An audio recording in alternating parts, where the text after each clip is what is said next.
Bueno, buenas tardes, señores. Muchas gracias por venir. Hoy iniciamos una charla de lo que es una preconferencia de Mindlab Perú. Tenemos el agrado de presentar aquí al señor Miguel Valle, que es entrenador certificado de la marca Mindlab para Estados Unidos, para Latinoamérica e inclusive para el Caribe. Bueno, buenas tardes. Algunos me han conocido de los otros eventos, un placer verlos. Los que no me han conocido, para mí es un gran placer. Tal vez me repito mucho, pero sinceramente les quiero decir que ustedes son parte de la familia de Mindlab. Después les mostré fotos, ¿por qué digo eso? Ustedes no son los únicos ahí, todo el mundo, por todo el mundo. A mí me toca ir lo que es Sudamérica. El Xtera 705, este detector es un buen detector, todos son buenos. La diferencia, dicen, bueno, ¿cuál es la diferencia? No, me imagino que ustedes dicen, ¿cuál es la gran diferencia que este, que el otro? Hay diferente tecnología que tiene. En este caso, la tecnología que tiene es la comunicación entre el plato y la caja de control. Del escala.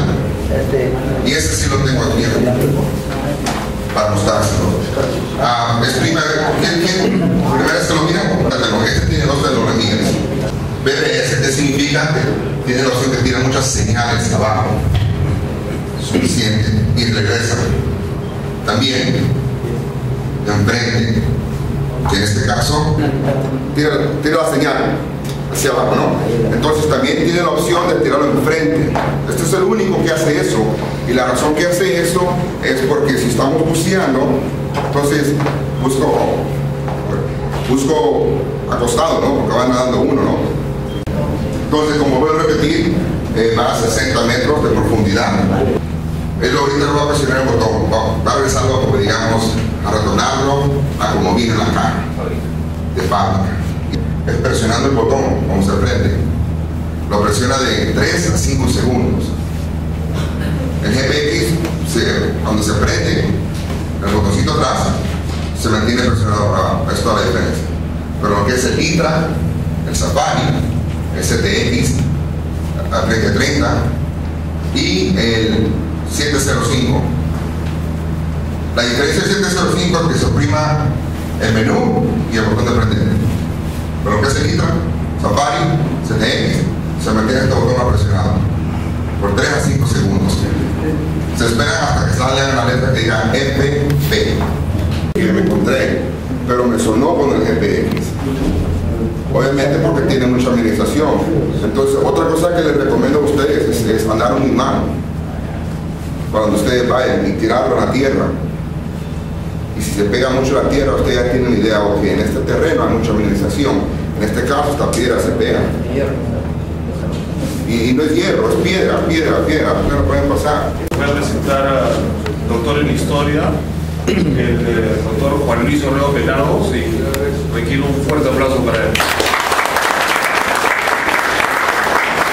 La mayor parte de nuestra historia la vivimos sin moneda, porque la moneda fue introducida recién en el siglo XVI, luego de la conquista europea. Es decir, hubo siglos y miles de años en que los habitantes del Perú y de los Andes en general estructuraban su economía, pero sin utilizar moneda, es decir, la moneda como valor de cambio, tal como la entendemos ahora.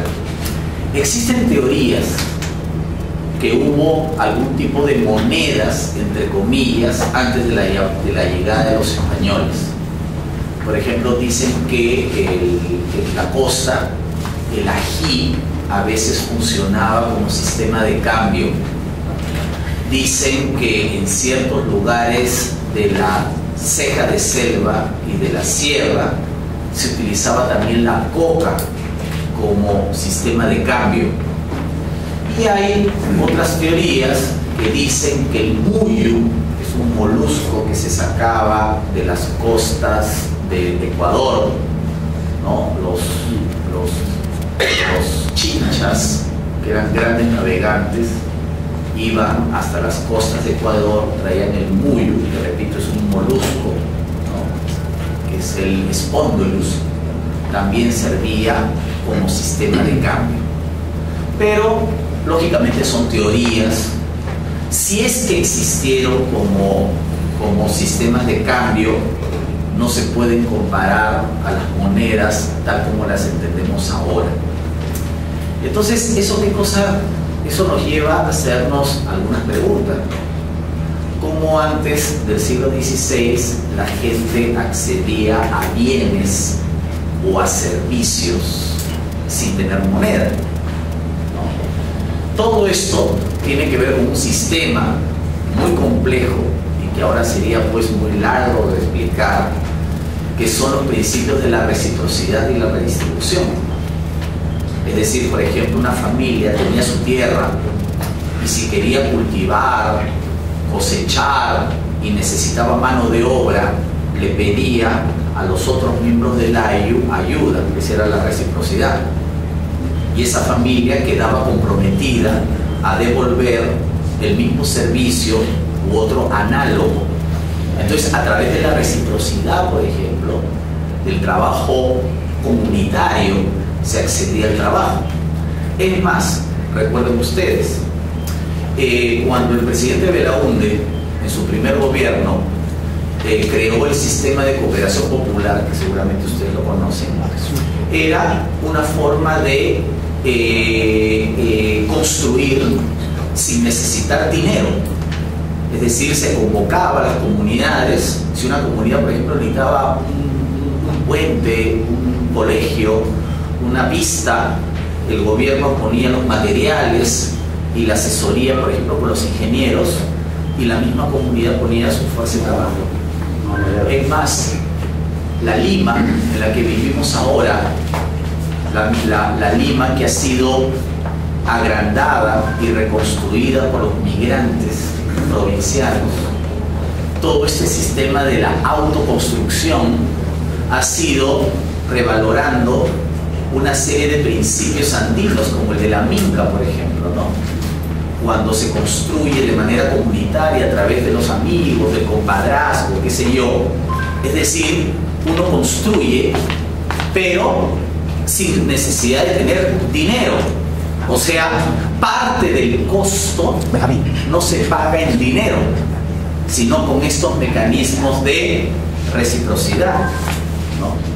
Y acuérdense que cuando existía el Tahuantinsuyo, y antes, por supuesto, del establecimiento del Tahuantinsuyo, el tributo no se pagaba en dinero, lógicamente porque no había. El tributo tampoco se pagaba en especies, sino que el tributo se pagaba en trabajo.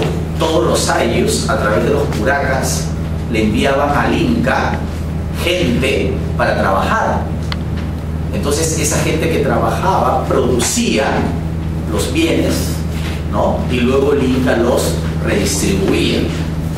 Entonces, la introducción de la moneda en el siglo XVI, ¿no?, fue cambiando radicalmente los criterios de organización económica. Pero, si ustedes se dan cuenta, a pesar de la introducción de la moneda, siguieron practicándose, incluso hasta ahora, sistemas no capitalistas, no convencionales, para acceder a los bienes y servicios, ¿no? Y eso que no estamos hablando del trueque, que incluso hasta ahora en muchos lugares del país sigue funcionando, ¿ya? Eso para empezar. Hay otra cosa que también les quería decir. Nosotros estamos acostumbrados ahora a que exista moneda.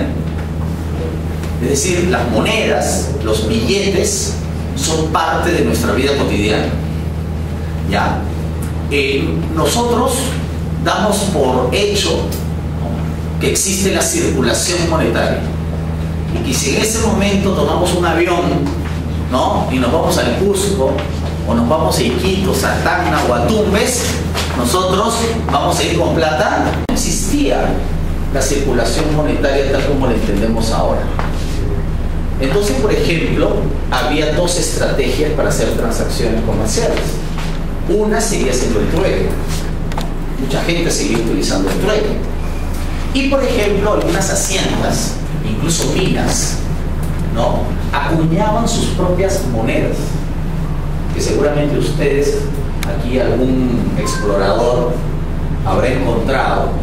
Por ejemplo, yo me acuerdo de la hacienda Casagrande, no sé si ustedes se acuerdan de la hacienda Casagrande, que, dicho sea de paso, era la hacienda más grande del Perú, porque abarcaba costa, sierra y selva, desde el norte hasta la selva. ¿Ya? Esa hacienda era tan grande y tan poderosa que era casi una república dentro de la República Peruana. Porque, por ejemplo, Casagrande imprimía sus propias monedas. Claro que no eran monedas de metal, sino eran como fichas. Yo he visto las fichas de Casagrande. A los trabajadores de Casagrande les pagaban con fichas, ¿no? Y esas fichas solamente podían ser canjeadas dentro de la hacienda, porque muchas veces los empresarios y los dueños de las haciendas ponían su tamo, su bodega con productos para que allí compraran los trabajadores. Pero Casagrande era tan importante, ¿no?, que incluso fuera de Casagrande, las fichas de Casagrande eran aceptadas. Por ejemplo, tú en Trujillo podías ir a una bodega y comprar, o ir al sastre en Trujillo y comprarte un terno con las fichas de Casagrande. Es más, bueno, yo lo he leído, lo he estudiado, tengo colegas que lo han estudiado. Incluso, por ejemplo, en Trujillo la gente prefería aceptar las monedas de Casagrande o las fichas de Casagrande que las propias monedas del Estado peruano. ¿De acuerdo? Ahora, esas fichas fueron también un sistema de explotación, incluso que se remonta a la época del virreinato. ¿Y por qué? Porque si tú le pagas a un trabajador con esa ficha, por ejemplo en las minas, esa ficha solamente puede ser intercambiada dentro de la mina o dentro de la hacienda. Entonces él no podía ir a otro sitio con esa ficha. Y como en las minas, sobre todo en las minas, pues la gente, por el tipo de trabajo que hay, no se dedicaba pues a la coca, a masticar mucha coca, a tomar mucho alcohol, quedaban endeudados en la bodega o en el tambo. Entonces cuando terminaba su periodo laboral, muchos quedaban endeudados, ¿no? Y tenían que quedarse allí trabajando muchas veces, entre comillas, gratis, para ir pagando sus deudas, ¿ya? Entonces, esos sistemas privados, entre comillas, esos sistemas monetarios privados, primero se hicieron por una cuestión de explotación, pero también porque no había mucho circulante. ¿Se dan cuenta? Mucho circulante. El hecho de que haya monedas circulando en el Perú, tanto de metal o de papel, es algo que fue paulatinamente y que se fue, entre comillas, generalizando a partir de la década de 1960. Porque aquí además les quiero decir otra cuestión, y que tiene que ver con la construcción del Estado. Nosotros, por ejemplo, sabemos que existe la bandera, el escudo, el mapa, pero otro elemento de construcción del Estado es el sistema monetario, y que todos acepten esa moneda. ¿Se dan cuenta? Además, en la moneda están los emblemas. Está el escudo, en la moneda a veces aparece el mapa, en el papel moneda están los héroes, está la imagen de la patria, ¿me entienden? Entonces la moneda en todos los países, no solamente en el Perú, es un gran instrumento, no solamente para que funcione la economía, sino para crear lo que los historiadores llamamos pues el Estado-Nación, y que todos se reconozcan como parte de ese Estado a través de un sistema monetario, y que todos acepten ese sistema monetario. Eso no ocurrió con la independencia, eso no ocurrió en el siglo XIX, y tampoco ocurrió en la primera mitad del siglo XX.